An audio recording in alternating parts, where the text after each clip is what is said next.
2008. This was the night many people in the United States believed that our nation's long history of racial division had come to an end.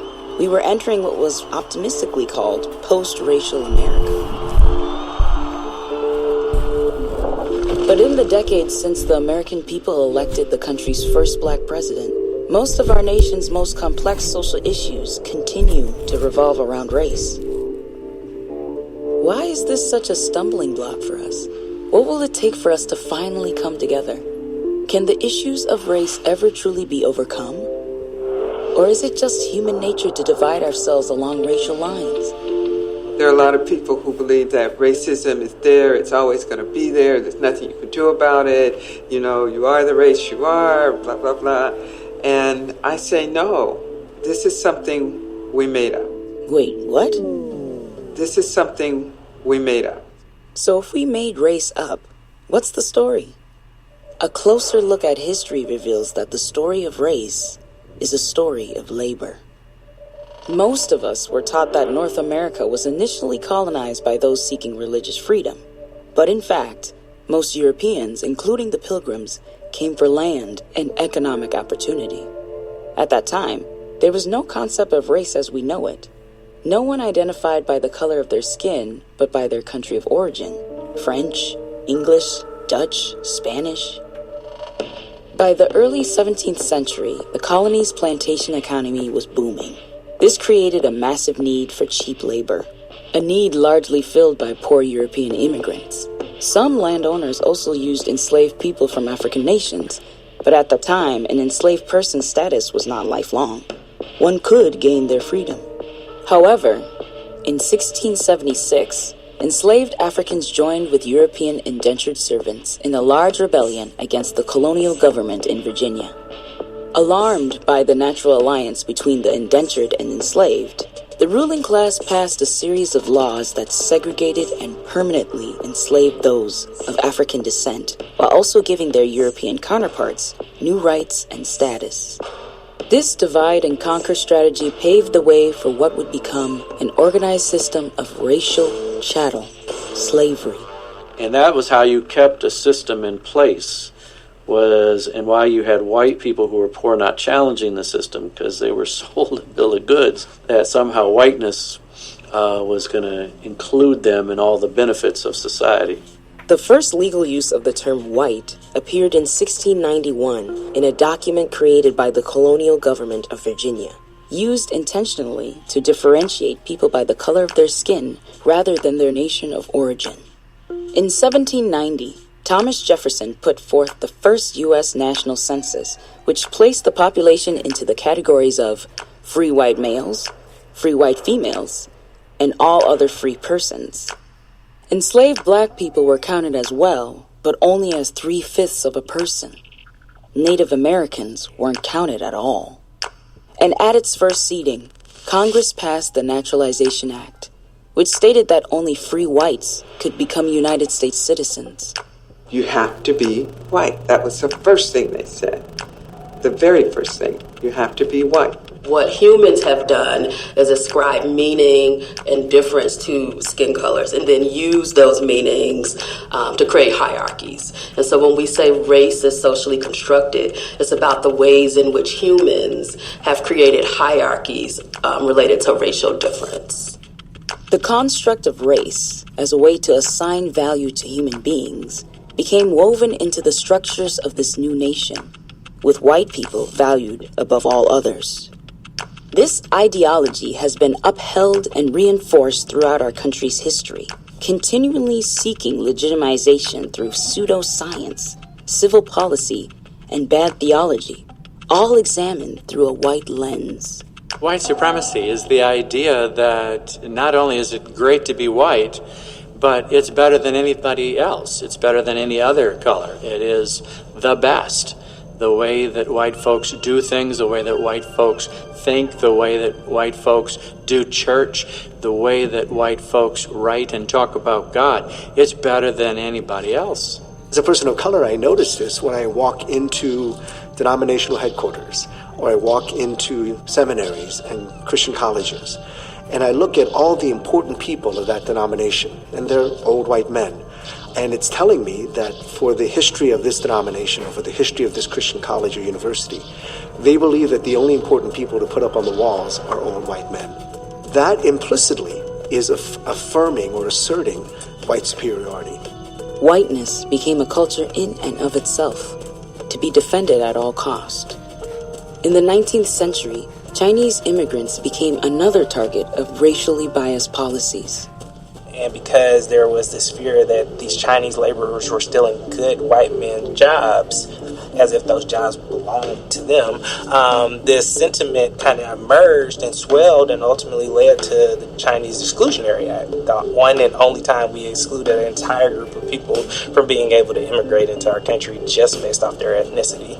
The Exclusionary Act starts as a 10-year act, but it ultimately is extended for 60 years. European immigrants, such as the Irish, Italians, and Germans, were also initially viewed as a threat and were often persecuted. But they had one distinct advantage. They were light-skinned. So, over time, by stripping away or hiding their ethnic heritage, eventually they could assimilate and become white. The United States has been referred to as the melting pot, a metaphor for the fusion of nationalities, cultures, and ethnicities. I've never really liked the term melting pot because it just means that it's going to become one thing.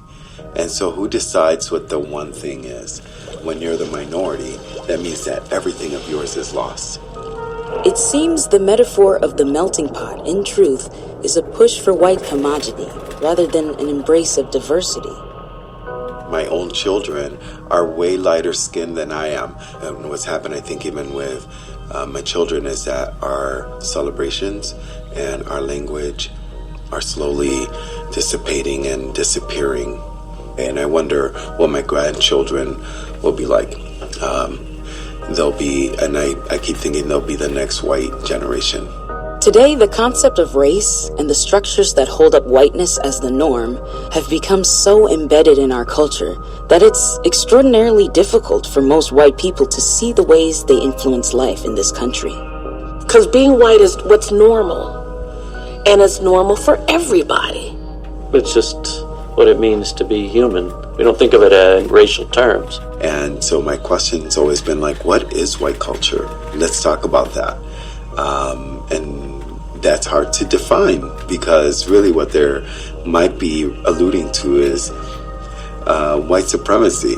We don't see the advantages, and we usually only recognize it when we are with persons of color and they get treated differently than us. What we think is as normal is really an advantage.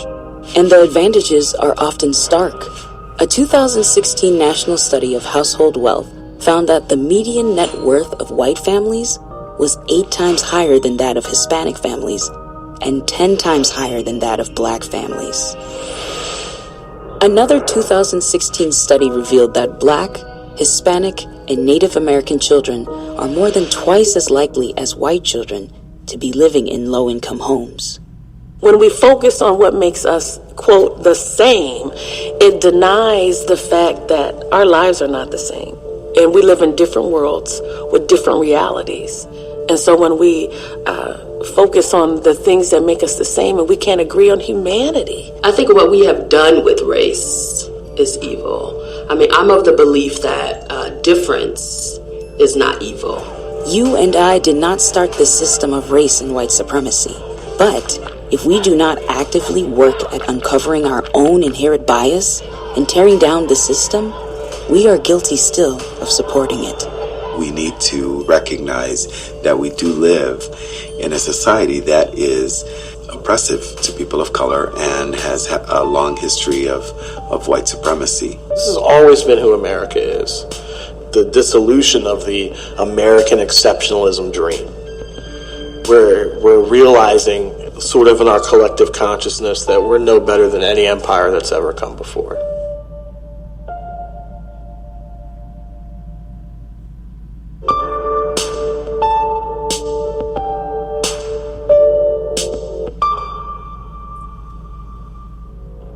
We've been taught that the United States was founded on religious liberty, which means the history of the American church is tightly bound to the history of American culture, including colonialism, racism, and white supremacy.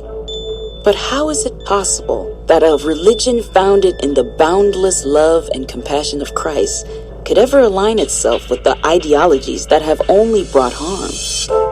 It's all in the interpretation. There is no concept of race in the Bible, because race is a thoroughly modern construction. There are, though, a lot of things that look like race in the Bible. In the Old Testament, a great deal of focus is placed upon a concept of people, translated from the Hebrew word am. People, in this instance, are God's chosen people, the Israelites. Those who are not a part of Israel are referred to as the nations. The nations shared a common ancestry with Israel, but worshiped different gods. It does not involve facial features, skin tone, things that are physical characteristics.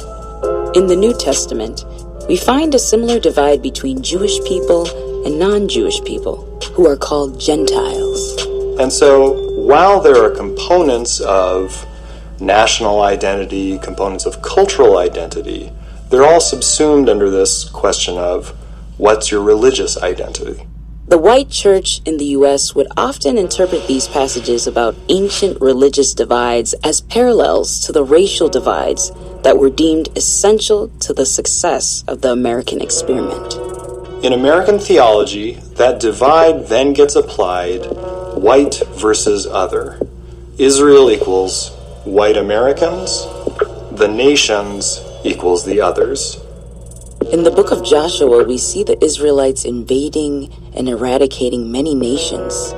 The Hittites, the Girgashites, the Amorites, the Canaanites, the Perizzites, the Hivites, and the Jebusites, all in order to claim the land God had promised them. In the age of colonization and westward expansion, North America became the promised land. The Pilgrims, the Puritans, and the pioneers became God's chosen people. And the nations they were subduing were the many indigenous tribes. The Seminoles, the Algonquin, the Cherokee, the Choctaw, the Iroquois, the Chickasaw, and many, many more. In the case of slavery, we can trace the progression of this race-based theology through colonial law. In 1656, an enslaved woman of African descent named Elizabeth Key won her and her infant son's freedom in court, partly on the grounds that she was a baptized Christian. At that time, it was English law that a baptized Christian could not be enslaved. Shortly after Key was freed, a new colonial law was passed that eliminated this loophole, clearly stating that baptism did not equate freedom from the bonds of slavery. If you already think that slavery is an institution that needs to continue for your economic survival, you go to Ephesians and you say, Paul says, slaves obey your masters. And the problem with this is it's an incredibly decontextualized reading. It was the Christian church that baptized Africans as they left the shores of Africa into slavery and gave them Christian names or English names to replace their African names. The ability to be a Christian and still be a slave owner, which I think most of us today would say is completely contrary to the scripture that we read. That foundation was built by white theologians who, in a sense, manipulated the text. Even as slave owners used the Bible to justify and sanctify the ownership and oppression of other human beings, the enslaved Africans embraced biblical narratives of justice and freedom, finding hope in the story of God's promise to deliver an oppressed people. And so we see enslaved Africans taking Old Testament stories of Israelites and using that to connect with, right? To understand that there were enslaved people in the Bible and God freed them. We also see enslaved people contesting the ways in which masters use the Bible to subject them and saying this is morally wrong and morally corrupt. The Bible has long helped fuel Black